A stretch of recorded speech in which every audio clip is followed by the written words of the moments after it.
زمین و آسمان کی تخلیق سے پہلے عرش الہی کہاں تھا؟ یہ ایک سوال ہے۔ یہ سوال بھی میں نے جس کتاب سے لیا ہے اس کا نام بتا دیتا ہوں۔ یہ قبلہ مفتی اعظم پاکستان مفتی منیب الرحمن صاحب مدظ اللہ علی، آپ کی جو تصنیف ہے تفہیم المسائل، اس میں یہ سوال بھی ہے اور اس کا جواب بھی انہی کی زبانی۔ میرا اس میں صرف یہ ہے کہ میں آپ تک پڑھ کے سنا رہا ہوں۔ جو آپ مفتی صاحب نے اس پہ تحقیق کی اور اپنے کلم مبارک سے لکھا ہے، اس میں جو پہلی بات آپ نے ارشاد فرمائی ہے، اللہ رب العالمین کا ارشاد سورہ ہود آیت نمبر 7 میں اللہ رب العالمین فرماتا ہے وَهُوَ الَّذِي خَلَقَ السَّمَاوَاتِ وَالْأَرْضَ فِي سِتَّةِ أَيَّامٍ وَكَانَ عَرْشُهُ عَلَى الْمَاءِ لِيَبْلُوَكُمْ أَيُّكُمْ أَحْسَنُ عَمَلًا۔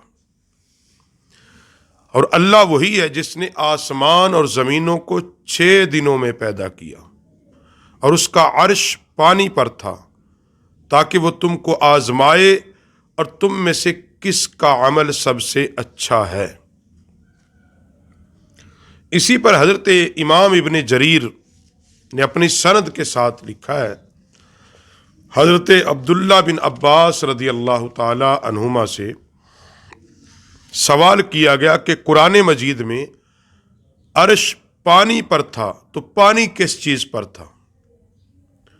تو انہوں نے کہا کہ وہ ہوا کی پشت پر تھا۔ امام فخر الدین رازی رحمۃ اللہ تعالی علیہ نے فرمایا کہ اللہ کا جو عرش ہے وہ پانی پر تھا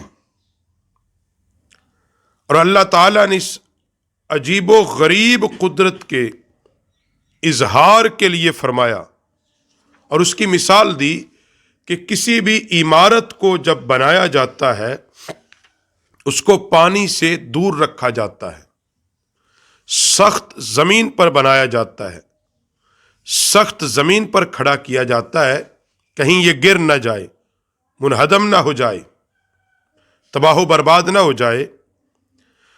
تو اللہ رب العالمین نے اپنے کمال قدرت کو ظاہر کیا تاکہ لوگ جان لیں کہ اللہ کی قدرت کمال کتنی اعلیٰ ہے، اس لیے اپنے عرش کو پانی پر ٹھہرا دیا۔ اور آگے چل کر امام رازی علیہ رحمہ لکھتے ہیں کہ جو رب بغیر ستون کے آسمان کو اتنی وزنی چیز کو کھڑا رکھے ہوئے ہے، اسی اللہ نے اپنے عرش کو پانی پر ٹھہرایا ہے۔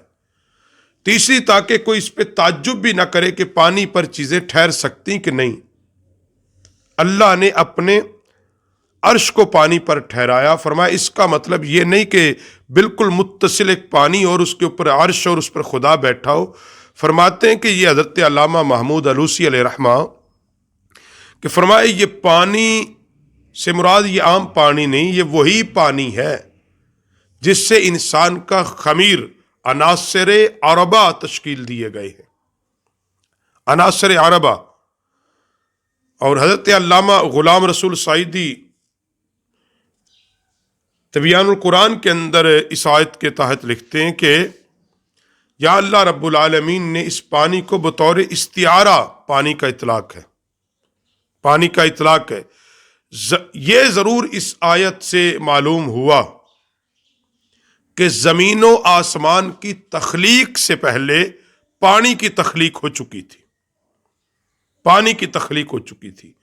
جیسے قرآن پاک کے اندر اللہ ارشاد فرماتا ہے کہ کیا کافروں نے یہ نہیں دیکھا کہ زمین و آسمان باہم ملے ہوئے تھے، پھر ہم نے انہیں جدا کیا، ہم نے ہر جاندار چیز کو پانی سے پیدا کیا، تو کیا وہ ایمان نہیں لاتے؟ تو انسانیت اور زمین و آسمان کی تخلیق سے پہلے پانی کا وجود تھا۔ تو آپ کا خلاصہ کلام اس سوال کا کہ زمین و آسمان کی تخلیق سے پہلے عرش الہی کہاں تھا؟ تو اللہ کا عرش پانی پر تھا اور اللہ اپنی قدرت کاملہ کے ساتھ اپنے عرش کو پانی پر اللہ نے قائم فرمایا تھا۔